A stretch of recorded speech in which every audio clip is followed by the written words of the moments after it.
Մարդկանց աշխատանքից հեռացնում են զուտ նրա համար, որովհետև նրանք ունեն քաղաքական կարծիք։ Տաշիր պիցցայում ահազանգեր են։ Մարդկանց massայաբար աշխատանքից հեռացնում են, որովհետև մարդիկ չեն ցանկանում մասնակցել Տաշիր Սամոյի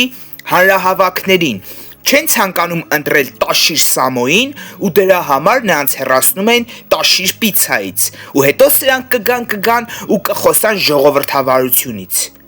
Դո դուք եք ժողովրդավար, մարդկանց իրենց քաղաքական հայացքների համար գործից ազատում եք, եթե գործատուն դուք եք ու ընտրություններին ուզում եք մասնակցել, դա ձեզ որևէ բարոյական իրավունք չի տալի այդ մարդուն գործից ազատել մենակ նրա համար, որ ինքը ուզում է գնահանդրի ուրիշ ուժի։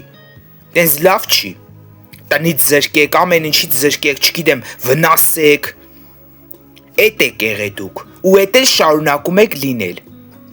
Ձեր ռեսուրսները կիրառում եք, ուզում եք մարդկանց վրա ազդեք։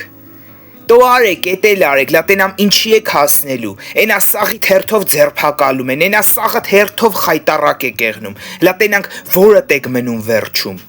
Չի կարելի։ Ցանկանում եք դառնալ ինչ-որ քաղաքական մասսա, բայց ձեզանից քաղաքական մասսա դուրս չի գա։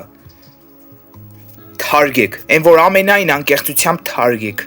Չի դզում արդեն։ Իրոք այս ուժեղ Հայաստանը արդեն լրիվ վсё։ Ամենայն անկեղծությամբ, ժողովուրդ ջան, սիրելի հայրենակիցներ ջան, ասել եմ ու միշտ եմ ասում, նկատում եք ինչ-որ տարօրինակ բան, հեռախոսը վերցնում եք, նկարում եք ու ժողովուրդ ջան, դուք չեք ուզում հրապարակեք, խնդիր չկա, ուղարկեք ինձ, ես նենց կհրապարակեմ, էլ դուք սուզ մնացեք, ուղարկեք յուրաքանչյուր այն մարդուն վստահում եք, ով ունի աուդիտորիա, չթողնեք, որ այս ամենը հաղթի մեզ, ու չեն հաղթելու իրանք, չտրվեք այդ սադրանքներին, սիրելի հայրենակիցներ, կեցե Հայաստանի Հանրապետությունը, կեցենք մենք, կեցե քաղաքացիական պայմանագիրը, Նիկոլ Վարչապետ, Աստված պահապան լինի բոլորիս։